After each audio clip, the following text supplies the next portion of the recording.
reflejan la opinión de quien los emite, mas no de la radiodifusora. Más salud.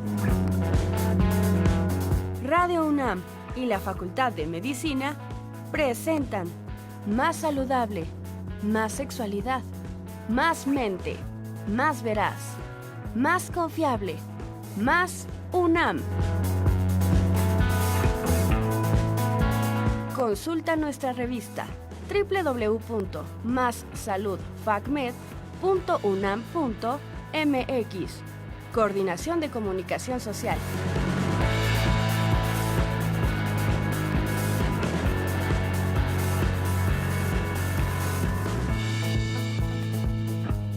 Hola, bienvenidos a su programa favorito Más Salud. Gracias por sintonizarnos. Reciban un saludo de todo el equipo de Radio UNAM y de la Facultad de Medicina que hacen posible esta transmisión.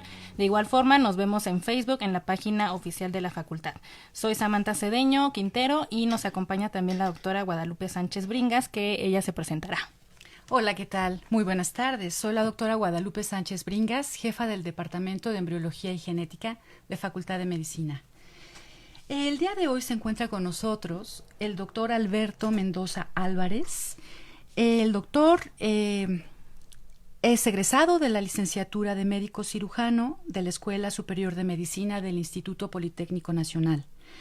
El doctor tiene una especialidad en medicina interna por parte de nuestra casa de estudios, la UNAM, y actualmente es profesor de posgrado de la Facultad de Medicina, también de la UNAM. El doctor tiene su consultorio en el Hospital Ángeles Lindavista. Muy buenas tardes, doctor. Mucho gusto, gracias por la invitación, muy buenas tardes. Les recordamos los teléfonos en cabina 55 55 36 89 89 con 2 líneas y el 855 26 88. El tema de hoy es ¿qué es la migraña? ¿Qué les parece si vamos a una cápsula y regresamos?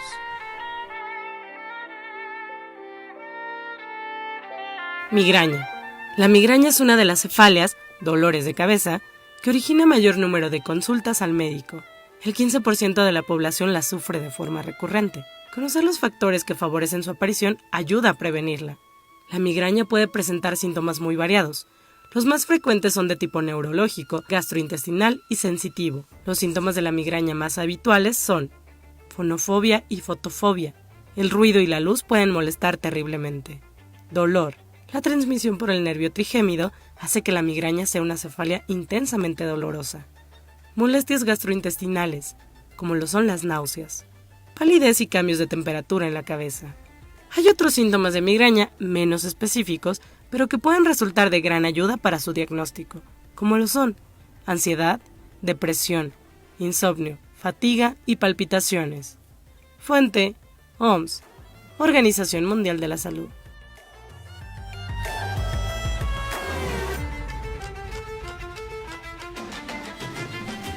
Muchas gracias por esa cápsula. Doctor, ¿qué diferencias hay entre la cefalea y el dolor de cabeza? Pues básicamente es muy importante que definamos inicialmente que la cefalea es precisamente el dolor de cabeza.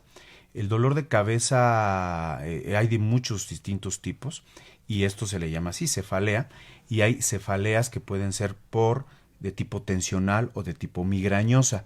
Y bueno, también se dividen en que si pueden ser episódicas o de manera crónica. Y básicamente se define como un dolor de cabeza que es recurrente. Cuando uno habla de qué es una cefalea, es un dolor de cabeza que es recurrente, que significa que no cede espontáneamente, sino que puede ceder con algún medicamento, pero recurre o vuelve a presentarse. Uh-huh. Ya escuchamos en la cápsula un poco sobre la migraña, pero ¿nos podría dar más detalles al respecto? Sí, efectivamente. La cefalea, que es el dolor de cabeza, hay dos grandes grupos muy importantes de tipo de dolor de cabeza. Uno es la cefalea tensional y la otro es la migraña. Se menciona que básicamente en la población mundial el 50% de las personas en algún momento van a tener cefalea o van a tener dolor de cabeza. Y de estos pacientes que tienen cefalea, el 50% se produce por una cefalea o dolor de cabeza de tipo tensional. Y en el 10% de los casos es de tipo migrañoso. Entonces, esta relación es muy importante porque la principal causa, podríamos decir, de dolor de cabeza sería la cefalea tensional. Y bueno, en un menor número de los casos, pero también muy frecuente, es la migraña. Ok. ¿Qué sucede en nuestro cuerpo o cómo manifiesta nuestro cuerpo cuando hay migraña?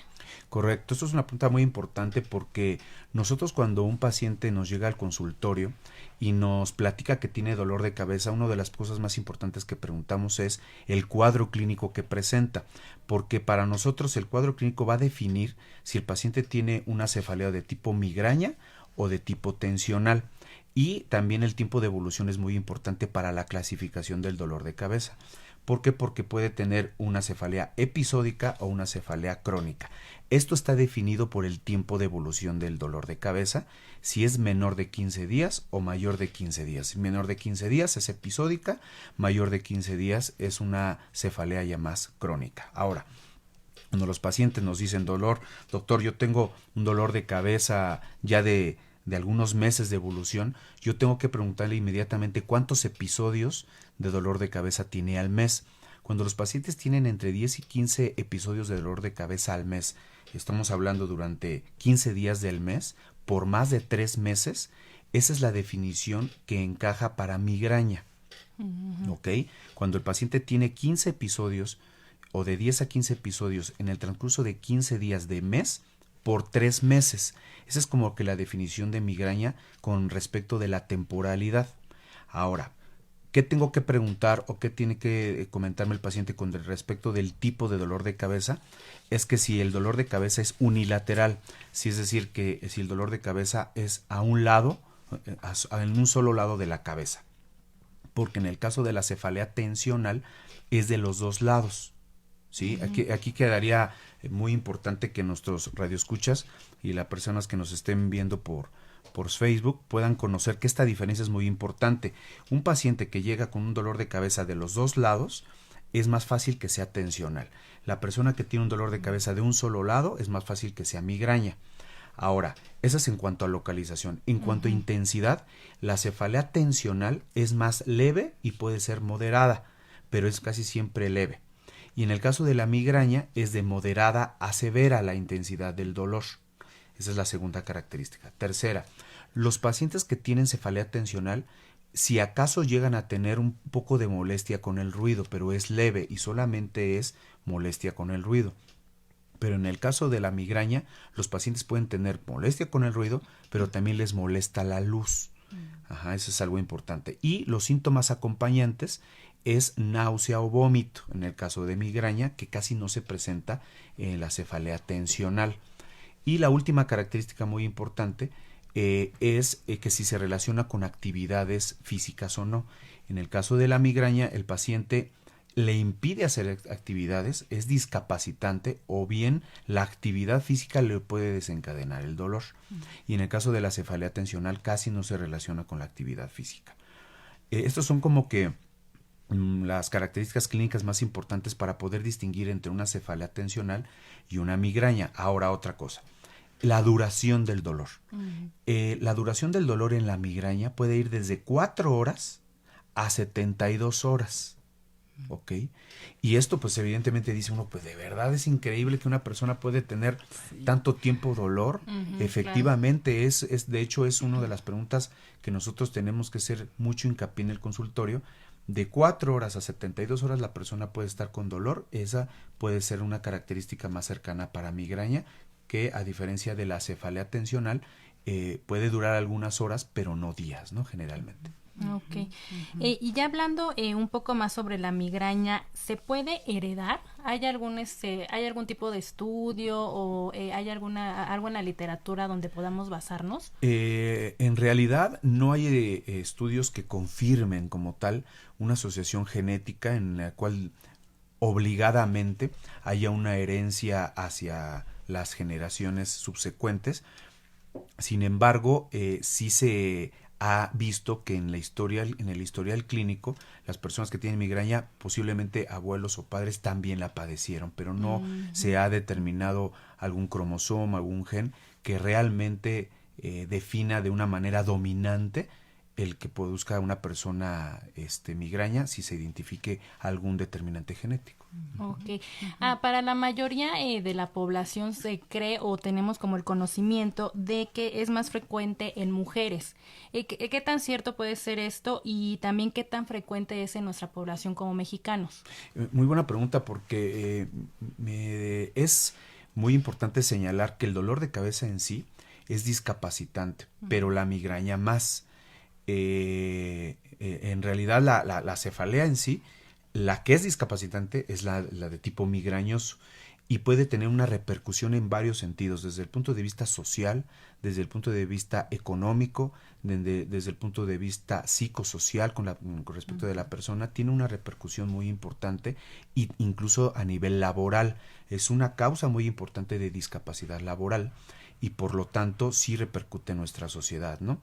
Ahora, respondiendo a la pregunta con respecto a la población mexicana, efectivamente es muy frecuente que en la población mexicana haya este tipo de problema por el nivel de estrés y de situaciones económicas o laborales que se presentan actualmente. Sí lo presentan, y sí se tiende a que tenga mayor prevalencia de la enfermedad en mujeres. Así es. Ok. Vamos a hacer un espacio para una pregunta en Facebook de Betsabe Fifu. ¿Qué estudio o estudios deben realizarse cuando se tienen dolores de cabeza recurrentes?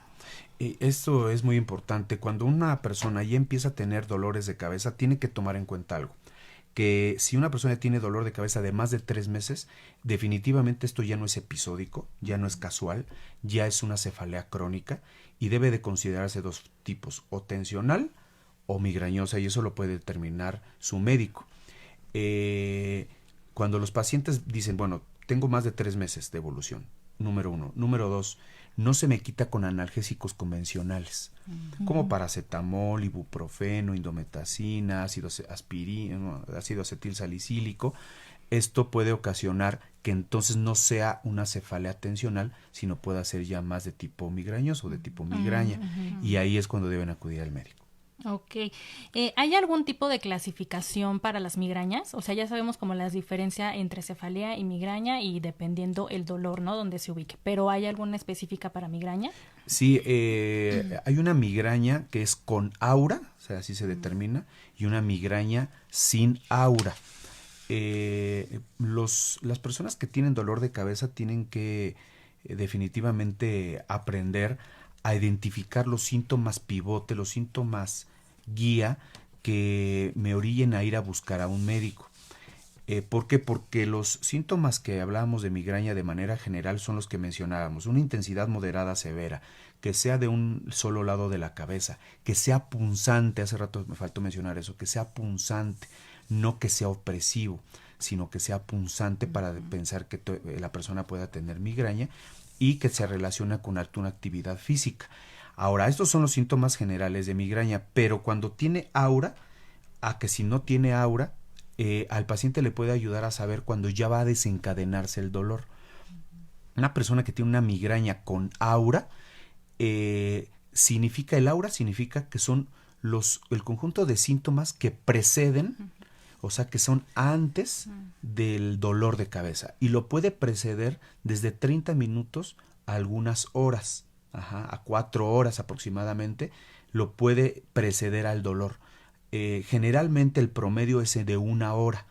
La persona, cuando empieza con síntomas de aura, que ahorita voy a mencionar, debe saber que después de que ya empiezan a presentarlos, de 30 a 60 minutos, ya va a empezar a presentar el dolor de tipo migrañoso, y ese dato de aura, ese periodo, es fundamental para tener una intervención farmacológica, una intervención de tratamiento para que el dolor no se vaya a desencadenar, por lo menos de una intensidad tan severa como normalmente lo pasa a la persona. Ahora, ¿cuáles son los síntomas de aura? La persona puede tener síntomas visuales, puede ver como unos oscurecimientos en su vista, como si fueran moscas volando, puede tener como lluvias, como lucecitas antes de que empiece el dolor fuerte de cabeza, puede tener zumbido de oídos, son como que de los más importantes. La persona puede tener mareo, puede tener inclusive náusea antes de empezar con el dolor severo de la crisis de migraña. Muy bien, muy interesante todo lo que nos está comentando, doctor. ¿A partir de qué edad se puede presentar este padecimiento? Sí, la migraña está determinada desde niños, adolescentes y adultos. Sí, eso es un problema pues de salud pública, porque desde pequeños tenemos nosotros como médicos tener nuestro margen de diagnóstico para considerar esta posibilidad, porque sí es cierto que es mucho más frecuente en adultos, pero desde adolescentes se ha visto que llegan los jovencitos con el dolor de cabeza y que en realidad la clínica o el cuadro clínico es muy parecido o es igual que en el adulto, solamente que en los niños en ocasiones el dolor a veces se acentúa un poco más en la noche, o a veces se tornan primero como somnolientos, o sea, es un poco más complicado, sobre todo si son en edades más tempranas, pero en adolescentes y adultos el cuadro es muy parecido. Okay. Tenemos otra pregunta de nuestros usuarios de Facebook, de DLG Carla. ¿Es verdad que un signo de deshidratación en el adulto se presenta dolor de cabeza? ¿En qué clasificación entraría? Que si ¿me puede repetir la pregunta? ¿Qué cosa es verdad que un signo de deshidratación en el adulto significa dolor de cabeza? ¿En qué clasificación entraría? Ah, correcto, sí. Los pacientes que se deshidratan les puede dar dolor de cabeza, sí, claro, y dentro de la clasificación sería una cefalea secundaria. Hay muchísimos tipos de dolor de cabeza, distintos tipos de cefalea, y uno de ellos es cuando son de causas secundarias. Una clasificación es cefalea secundaria, que puede ser por una infección de la garganta, por una infección de gastrointestinal, por deshidratación, puede dar dolor de cabeza, efectivamente. Okay. Muy bien, pues una pregunta que nos parece fundamental es si se conocen los factores que pueden desencadenar este padecimiento. Sí, claro. Esta es de las, preguntas más importantes, porque los pacientes definitivamente tienen que conocer los factores que en un momento dado puedan precipitarle el problema, y sobre todo si ya tienen el diagnóstico formal de migraña, y como tal pues eso lo debe determinar su médico tratante, para que entonces pueda empezar una estrategia de tratamiento no farmacológico y farmacológico. Pero dentro del no farmacológico es precisamente lo que usted me pregunta, identificar los factores precipitantes. Ahora, hay alimentos que pueden predisponer a esto. Dentro de los alimentos que producen esto, pueden predisponer a esto, son los que son ricos en nitrosaminas. ¿Qué significa esto de nitrosaminas? Son unas sustancias que se acumulan en algunos alimentos cuando están como procesados. Estamos refiriéndonos específicamente al queso, cuando la carne, por ejemplo, se cocina como que de más, a altas temperaturas, también se predispone a formación de nitrosaminas. El queso, por ejemplo, el queso manchego, el queso parmesano, son de los que más pueden tener fuertes. Estas, exactamente. Las carnes que habíamos comentado, y cuando la gente llega a almacenar vegetales, en este caso, por ejemplo, espinacas, por decir un ejemplo, que las llega a acumular, lo que les llega a almacenar por varios días, es más fácil que se acumulen las nitrosaminas y predisponga a crisis de migraña. Entonces, la recomendación ahí sería la ingesta de los alimentos de una manera pues pronta, fresca, ¿no? Y tampoco cocinar como que de más los alimentos que, como por ejemplo en este caso, carnes, ¿no? Ahora, hay otros alimentos que pueden producir esto también, como puede ser el chocolate, el café, el alcohol, también son predisponentes, el vino tinto, también pues son predisponentes para la cefalea de tipo migraña. Pues interesante. Vamos a una pregunta de Facebook. La usuaria Miriam González, ella dice que tiene a su hija de 14 años con dolor de cabeza diario.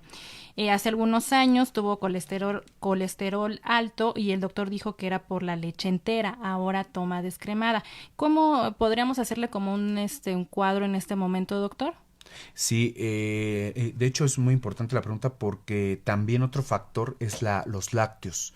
Los productos lácteos también pueden producir migraña, y estos alimentos que yo estoy mencionando no significa que a todos los pacientes con migraña les ocasione la crisis. Algunos sí y algunos no. Pero en algunos pacientes sí si lo identifican, pues lo tienen que retirar de la dieta idealmente, que son los productos, en este caso, lácteos. También hay otros factores que pueden ocasionar crisis de migraña, como puede ser la altitud.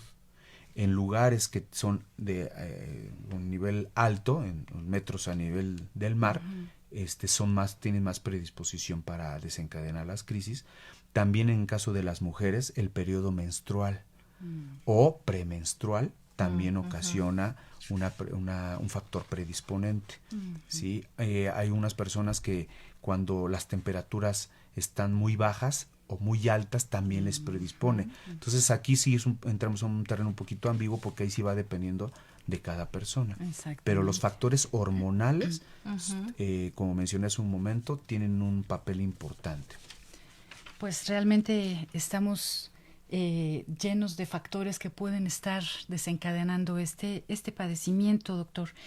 Y bueno, supongo que el estrés, las emociones, todo esto que de pronto se torna difícil, sobre todo en ambientes como usted bien lo comentaba, como es la ciudad, ¿no? O grandes ciudades en donde pues estamos todos sometidos a un trabajo permanente, constante, los alimentos, ¿no? Todo esto. Sí, y sobre todo porque muchas de las ocasiones no tenemos un orden en la alimentación y pues llevamos una vida a veces muy rápida y muy ocupada, y ocasiona que no tan fácil podamos tener una identificación de los alimentos que nos pueden estar provocando esto. Pero efectivamente el estrés es uno de los principales factores que pueden desencadenar la migraña. No confundir, porque en algunas de las ocasiones se llega a confundir que el paciente pueda tener, por ejemplo, estrés, y viene con el médico y dice, es que estoy estresado y me duele la cabeza. Y entonces el médico inmediatamente dice, cefalea tensional. Y la verdad es que es un error, porque tenemos que hacer un interrogatorio súper dirigido, súper definido en cuanto a todo lo que acabamos de platicar. ¿Por qué? Porque el estrés es cierto que produce una cefalea tensional, pero ese mismo estrés puede ser un precipitante de migraña, ¿sí? De un evento de migraña, de una crisis de migraña. Entonces, ese factor de estrés le da migraña, ¿ok? Sin embargo, también hay unas que son mixtas, que tienen un componente tensional y un componente migrañoso, ¿no? Que eso también al interrogatorio uno lo puede ir definiendo, ¿no? Y también, por ejemplo, las personas que tienen ansiedad, que tienen depresión, es terriblemente frecuente que lleguen a tener cefalea tensional, pero también se acompaña con episodios de migraña. A estos pacientes entonces se individualiza su tratamiento, porque el paciente que tiene hipertensión, por ejemplo, le favorecería un tipo de tratamiento para migraña, pero sabiendo que tiene hipertensión. El paciente que tiene ansiedad, le conviene un tipo de tratamiento cuando se acompaña de migraña. El paciente que tiene depresión, le conviene un tratamiento cuando tiene migraña. O sea, dependiendo si la persona tiene ansiedad o depresión o una comorbilidad, ¿qué quiero decir con esto? Con una enfermedad anexa a la migraña, el tratamiento debe individualizarse. Si tiene diabetes, si tiene hipertensión, si tiene obesidad, si tiene ansiedad, si tiene depresión, si está estresado, todo eso nos ayuda a nosotros a saber qué tratamiento complementario le podemos dar. Eso es. Otra pregunta de Facebook es de Salvador González López. Él comenta que en la cefalea, ¿en qué momento se deben hacer estudios de extensión? O sea, ¿cuánto tiempo debemos de tener esa cefalea para después hacernos unos estudios? Sí, 3 meses sería como que el corte para que nosotros lleguemos a considerar que sea el detonante para la búsqueda del médico, para que pueda determinar cuál es el origen del dolor de cabeza, si sea tensional o de tipo migraña. Y la intensidad del dolor, la intensidad y la duración, porque si es de 4 horas y dura 72 horas, la persona tiene que acudir al médico. ¿Por qué? Porque hay complicaciones también. Hay complicaciones también de la migraña. Hay 2 complicaciones importantes de migraña. Uno que se llama estatus migrañoso y el otro que se llama infarto migrañoso. ¿sí? Y esto es porque generalmente sucede porque no se tiene una oportuna atención, un oportuno diagnóstico de migraña como tal y un tratamiento específico. Y esto es muy lamentable porque siendo una enfermedad que se puede identificar los factores precipitantes, evitarlos, dar un tratamiento antes de la crisis, cuando tenga aura, por ejemplo, y durante también pues, se da el tratamiento, el hecho de que no tenga un apego al tratamiento, que no tenga un diagnóstico, digamos, oportuno, pues no podemos darle un tratamiento eficiente. Y entonces viene que después de 72 horas de dolor, ya sería el criterio para decir que el paciente puede estar en un estatus migrañoso. Y entonces ahí en ese momento, pues definitivamente ya ponemos en riesgo el sistema nervioso del paciente, o sea, estoy hablando del cerebro en sí, porque cuando hay un periodo tan prolongado de dolor, hay un problema que se da en los vasos del cerebro, porque el dolor se genera casi siempre por un desequilibrio entre que los vasos se dilatan o se contraen, digámoslo de forma entendible de esa manera.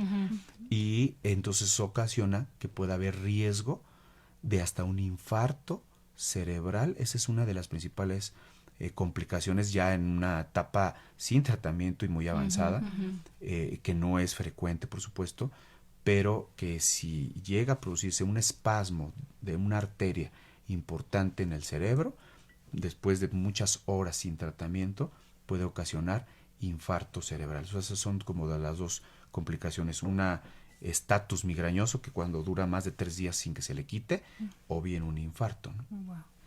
Doctor, en el caso, por ejemplo, de las personas que han tenido estos episodios, ¿cómo les va con la calidad de vida? Digo, uno pensaría que realmente afecta de manera muy importante, pero me refiero, por ejemplo, viven con miedo, más allá de la ausencia laboral, tienen algunas otras situaciones que ven modificadas entre ellos y sobre todo también en sus familiares y sus seres cercanos, entendería. Sí, es muy interesante esto porque es verdad que hay una repercusión socioeconómica, laboral, pero psicológicamente también el paciente puede empezar a vivir con incertidumbre, con miedo, incluso hasta generarle ansiedad o bajo ánimo o baja autoestima. ¿Por qué? Porque el paciente ya a veces pues tiene miedo de, por decir algo, a lo mejor a ir a una ciudad donde esté en una alta, con nivel a lo mejor de 3,000 metros sobre el nivel del mar, pues, lugares altos, pues porque qué tal y me da dolor de cabeza, ¿no? O qué voy a hacer si me voy de viaje y voy en el avión, imagínense, voy en el avión y me da dolor de cabeza, y qué tal y me da una crisis. Entonces puede generar ansiedad, y la ansiedad también produce dolor de cabeza y entramos en un círculo que no termina, y por eso el tratamiento debe de ser multidisciplinario e integral. Y sí, efectivamente los pacientes hasta apoyo psicológico en un momento dado, si esto fuera muy, muy recurrente, ¿no? ¿Y los familiares? No, claro, y los familiares también la llevan, porque cuando un paciente está con la crisis de migraña, él no puede automedicarse. Claro. Él no puede tratarse, él no puede ir por la pastilla porque el dolor es demasiado intenso como para pensar qué voy a hacer, dónde voy a ir, voy a manejar, me voy a ir al hospital. Debe definitivamente ser ayudado por el familiar, y entonces es ahí donde el familiar empieza a ser abrumado por una responsabilidad que en un momento dado, si no está enseñado a cómo tratarlo, no conoce la enfermedad, pues también el familiar puede estresarse de no saber cómo actuar, ¿no? Y también lo repercute porque pues tiene que llevarlo al doctor, se puede preocupar porque no sabe qué hacer, porque el dolor se le da muchos analgésicos convencionales y no se le quita. Entonces el familiar también debe estar involucrado. Entonces la respuesta es, el familiar debe involucrarse en el conocimiento del paciente con migraña, porque de otra manera va a entrar en incertidumbre y también se va a estresar cuando le da el dolor de cabeza y está a este familiar también va a empezar con dolor de cabeza, ¿no? Así es. Ha sido, seguirá siendo una plática muy interesante, doctor. Les recordamos el teléfono en cabina 55 36 89 89 y el 01800 505 26 88. También estamos en vivo desde el Facebook oficial de la Facultad de Medicina.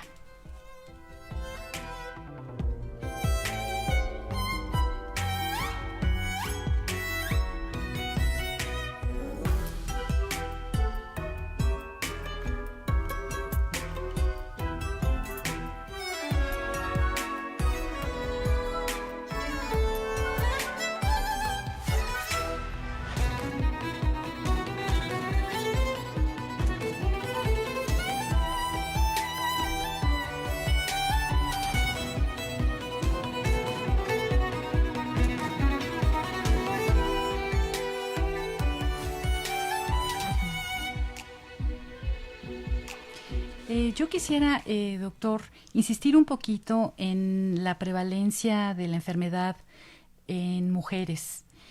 Se ha manejado, como usted bien lo dice, el concepto de que es a través, a lo mejor, de la presencia del periodo menstrual o quizás alrededor de la menopausia. Y si es un mayor porcentaje en las mujeres, ¿esto tiene que ver con algo de actividad o de cambios hormonales? Sí, mencionaba hace un momento que cuando los pacientes llegan a tomar incluso anticonceptivos, también es otro de los fármacos que predispone a la crisis. Y esto tiene que ver con la situación hormonal, el periodo premenstrual, menstrual o incluso en ocasiones ovulatorio también llega a predisponer a la crisis. Entonces, definitivamente el papel hormonal en la mujer es muy importante para que se presenten las crisis. Ese sí está bien identificado. ¿Y en los hombres?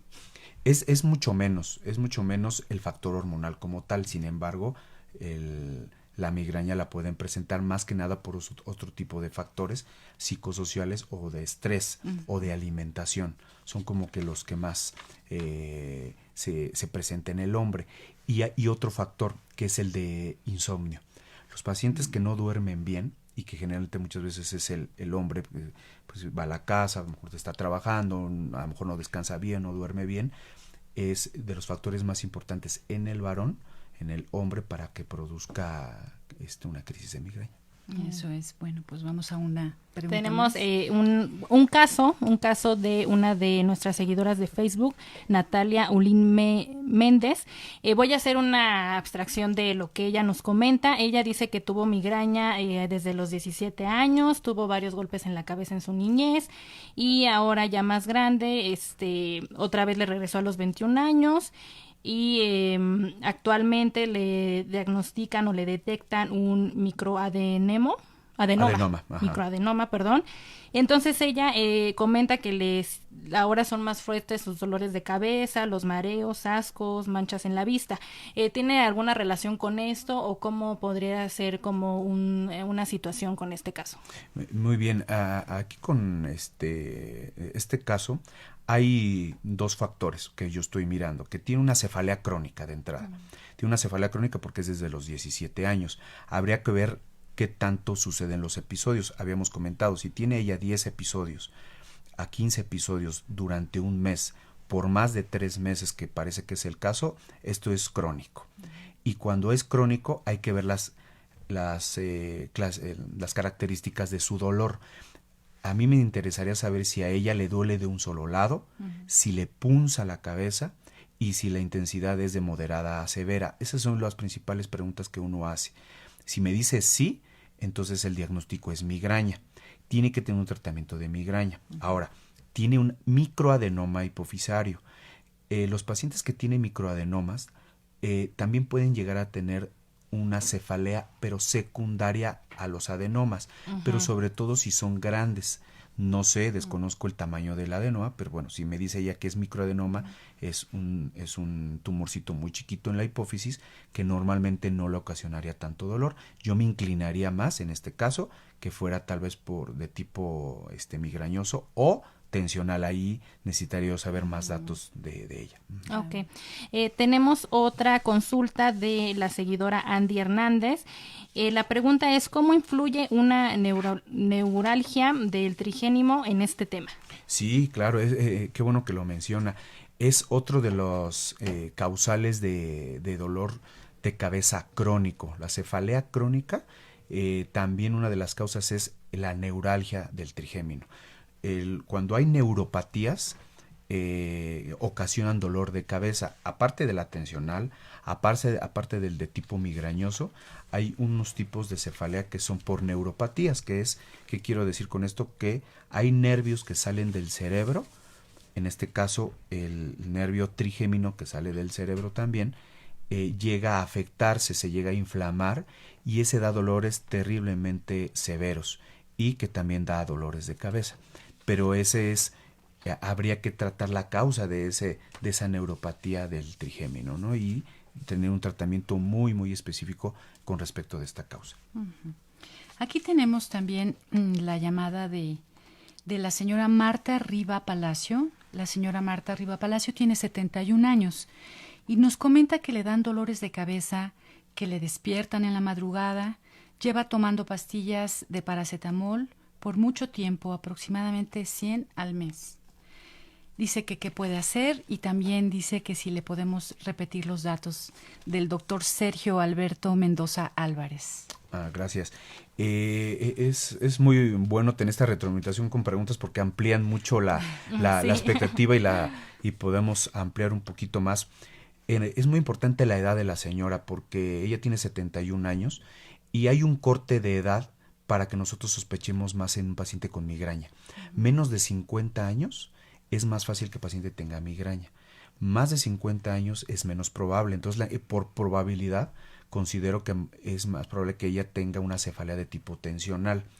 Obviamente hay que preguntarle inclusive cómo duerme, porque si el dolor es en la mañana, a lo mejor no está durmiendo bien. A lo mejor duerme completo, pero no descansa. Entonces habría que preguntar cómo está su estado de ánimo, si tiene un ánimo bajo o si tiene ansiedad. De hecho, la señora Marta Riva Palacio comenta que los dolores la despiertan en la madrugada. Sí, claro. Sí tenemos que ver qué tipo de característica de dolor tiene, si es de los dos lados de la cabeza y si es que como que le oprime la cabeza, es muy probable que sea tensional. Hay que preguntar si no hay algún factor familiar, ocupacional, psicosocial que le esté estresando para desencadenar los dolores. Porque si solo son en la madrugada, difícilmente es migraña. Migraña puede ser prácticamente en cualquier momento. Y doctor, ¿nos podría compartir sus datos para nuestros radioescuchas para Sí, que puedan localizar? Claro que sí. Mi consultorio está en el Hospital Ángeles Lindavista. El teléfono es 57 54 29 00.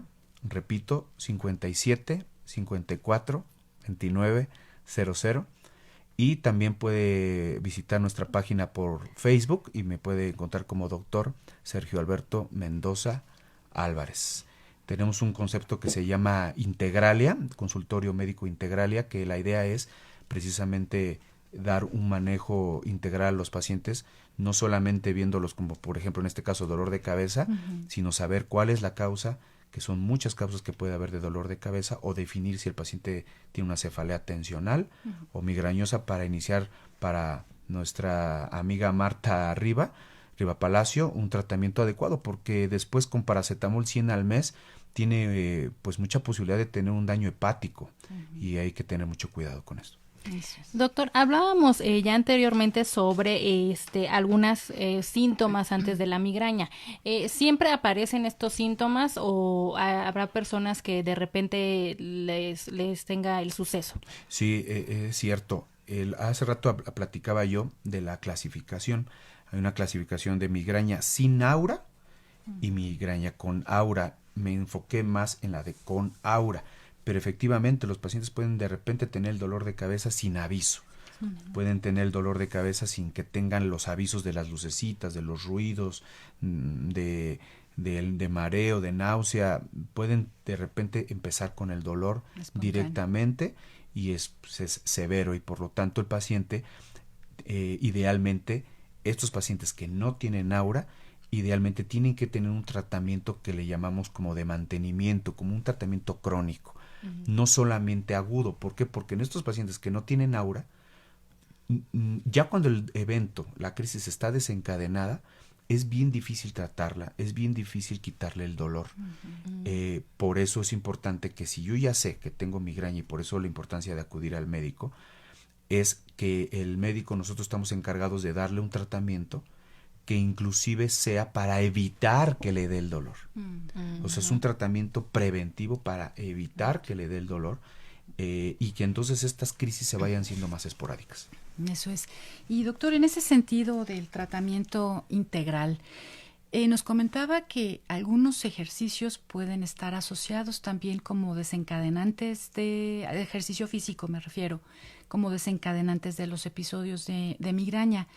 Pero se sabe de ejercicios que, por el contrario, pudieran ser como preventivos o que pueden mejorar la situación. En realidad no hay como estudios claros que digan, bueno, tal estudio podría mejorar o disminuir la crisis de migraña, porque en realidad el ejercicio en sí puede desencadenar la migraña. O bien imposibilita que la gente haga ejercicio. Eso sí está identificado. Entonces es como difícil que algún ejercicio en sí ayude.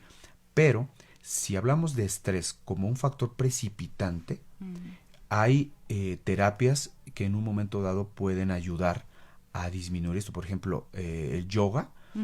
Sí hay estudios que han demostrado que disminuye hasta cierto grado el nivel de estrés. Como factor predisponente, no digo de migraña, sino como factor predisponente de migraña. Entonces, esa podría ser una opción. Claro. Y bueno, supongo que entendería por esto que nos comenta de la inflamación de los vasos, que probablemente ejercicios de alto impacto no sean muy recomendables o...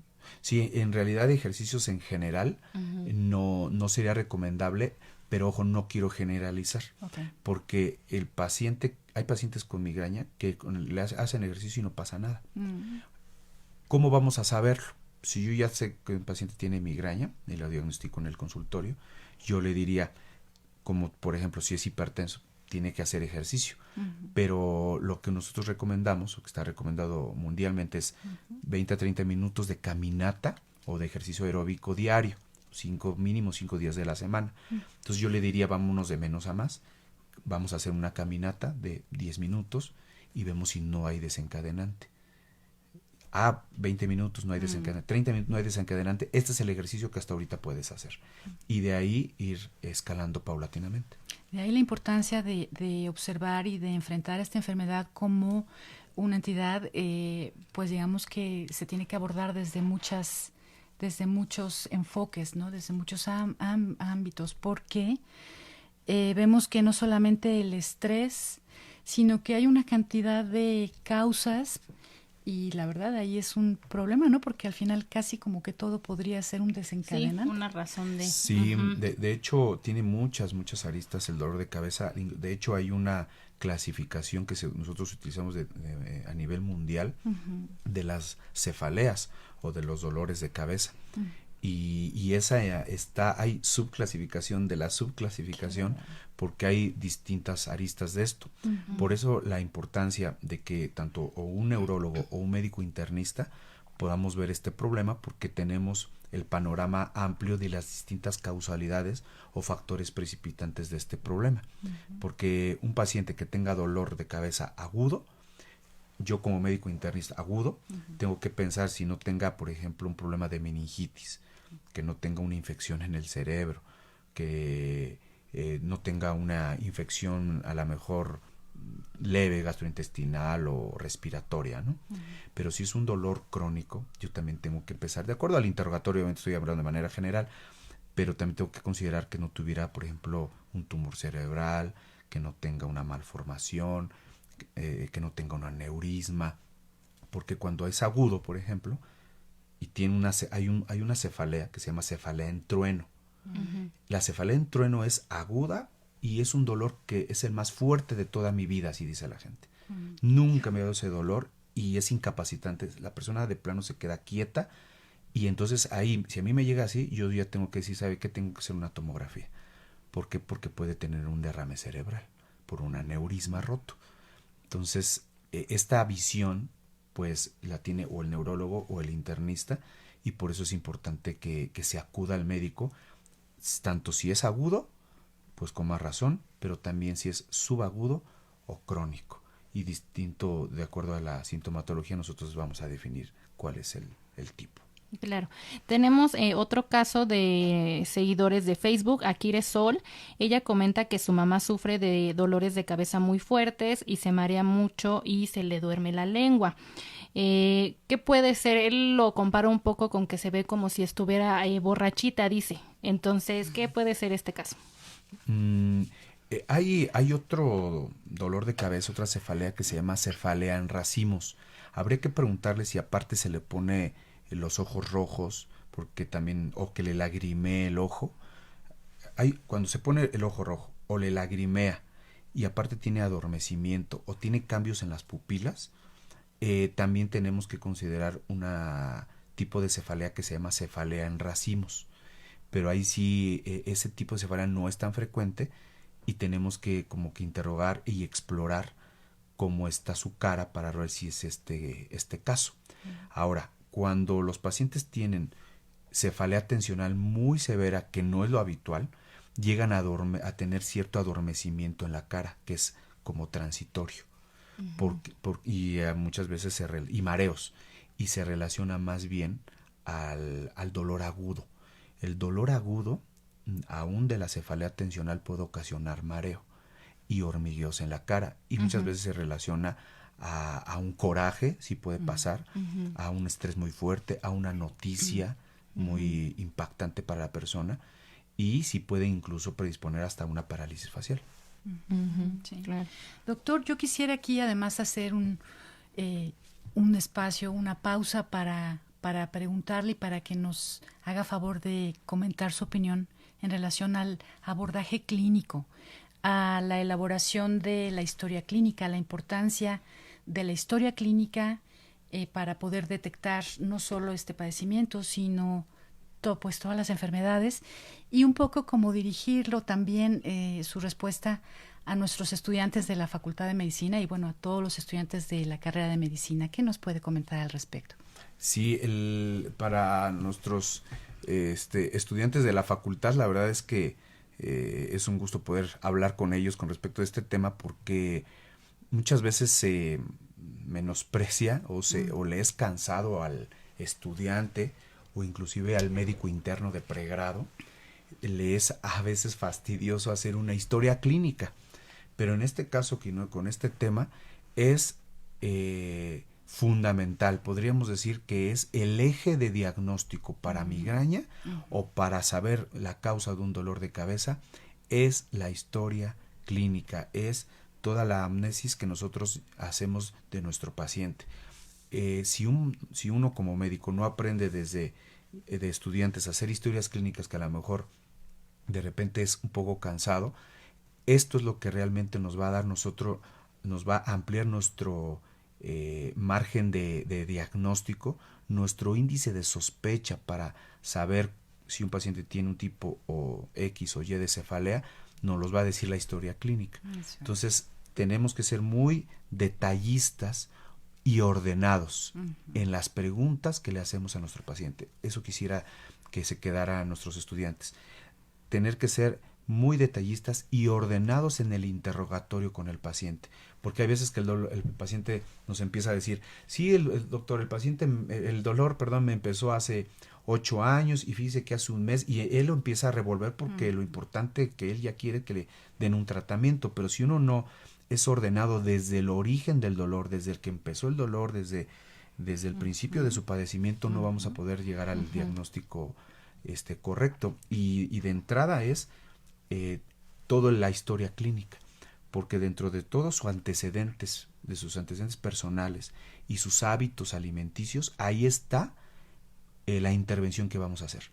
Porque de los antecedentes personales no patológicos, así se llama una parte de la historia clínica, vamos a identificar si el paciente fuma, que es otro factor muy importante para nitrosaminas que ocasiona crisis de migraña, si el paciente toma café, Porque hay unos, ay, ¿por qué le voy a preguntar cuántas veces come carne?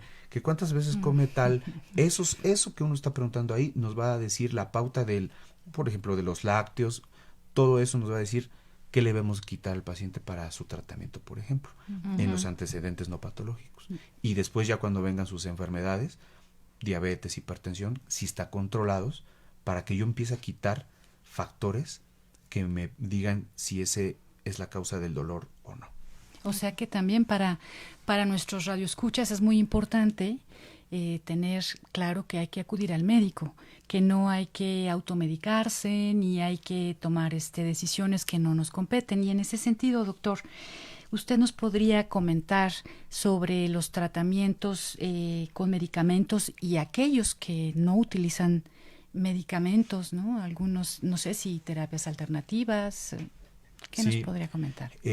Hablando sobre todo por esto de la historia clínica, los antecedentes no patológicos que nosotros preguntamos a los pacientes que se refieren a la alimentación son fundamentales para nosotros para determinar el tratamiento que es no farmacológico de los pacientes y también el tratamiento farmacológico, porque si el paciente tiene, como habíamos mencionado hace rato, ansiedad, tiene depresión, tiene hipertensión, el tratamiento que yo le voy a dar tiene que ser directamente relacionado con esto, porque si yo separo las enfermedades que tiene el paciente con su migraña, le voy a dar un tratamiento que a lo mejor contrapone con sus medicamentos que está tomando. Y entonces pues no va a tener una adecuada respuesta y al contrario pudiese complicar hasta sus enfermedades de base. ¿Por qué acudir al médico? Porque necesitamos conocer sus enfermedades de base para darle un tratamiento que no vaya en contra de estas e inclusive que le pueda ser complementario. Solo le voy a dar un ejemplo muy rápido. Paciente con hipertensión y migraña. El medicamento que se llama propranolol le puede ayudar en un momento dado como adyuvante a la hipertensión y le ayuda a la migraña. Un paciente que tiene ansiedad, que tiene migraña, le puedo dar un medicamento, un ansiolítico, o por ejemplo, depresión, voy a poner un ejemplo de depresión, le puedo dar fluoxetina, por ejemplo, que le va a ayudar también a migraña y le puede ayudar a la depresión. O un paciente que tenga ansiedad o que tenga colon irritable y tiene aparte migraña. Fíjese cómo se va aumentando, se hace la bola más difícil. Le puedo dar amitriptilina porque le va a ayudar al colon irritable, le va a ayudar a la depresión o la ansiedad y le puede ayudar a la migraña. Entonces es fundamental tener ese rompecabezas bien armado para dar el tratamiento más adecuado. Y con respecto al tratamiento no farmacológico, pues ahí nos vamos directo contra los factores precipitantes. Si yo ya en la historia clínica el paciente me dijo, acostumbro lácteos, café, fumo, no duermo bien, ahí es cuando yo ya debo de quitarle esos factores para que disminuya la posibilidad de las crisis. Eso es. Los tratamientos no farmacológicos van enfocados a los factores que al paciente le precipitan el dolor. Alimentos, lugares donde viva, a lugares donde va a viajar, el periodo menstrual o no, para que yo pueda intervenir antes de que dé el dolor. Hábitos, ¿no? Ajá, ahí los hábitos son importantes. Por ejemplo, para dormir es uno de los hábitos más importantes. Y el tratamiento farmacológico en función de las enfermedades que tenga. Hay unos grupos de fármacos importantes que se llaman triptanos, un grupo triptanos. Y esos medicamentos son muy eficientes cuando se les da cuando está precisamente en el aura. Los pacientes cuando están en su aura, estos medicamentos son muy eficientes para disminuir el problema, o más bien para disminuir la intensidad del dolor o inclusive abortar la crisis. Ese es un medicamento. Otro es el topiramato. El topiramato también se va dando de dosis menores a mayores por varias semanas y eso nos ayuda a disminuir la posibilidad de recurrencia de las crisis con el topiramato. Entonces son como ejemplos de tratamiento que he establecido. Eso es. Pues muy interesante, doctor. Pues se nos acaba el tiempo. Se nos acaba el tiempo. Es una pena porque podríamos seguir aquí platicando por horas, pero bueno, es un tema bastante vasto. Sí, le agradecemos su participación en nuestro programa, doctor Sergio Alberto Mendoza Álvarez. Muchas gracias. Podemos repetir su teléfono, es 5754-2900, Hospital Ángeles Lindavista. Y bien, pues me despido, soy Guadalupe Sánchez Bringas. Y Samantha Cedeño Quintero.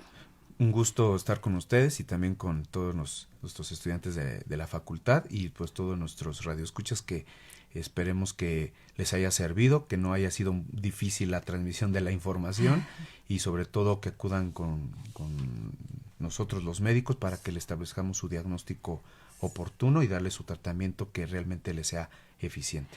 Claro que sí. Muchas Esta fue gracias. una coproducción de Radio UNAM y la Facultad de Medicina, a nombre del doctor Germán Fajardo Dolci, director de la Facultad de Medicina, la doctora Irene Durante Montiel, secretaria general, la licenciada Karen Corona Menes, coordinadora de comunicación social, Pamela Gómez Velázquez, responsable de comunicación audiovisual.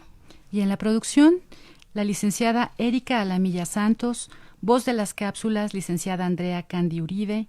En Facebook Live, la licenciada Senyasi Morales Estrada, y en los controles, Socorro Montes. Gracias y excelente tarde.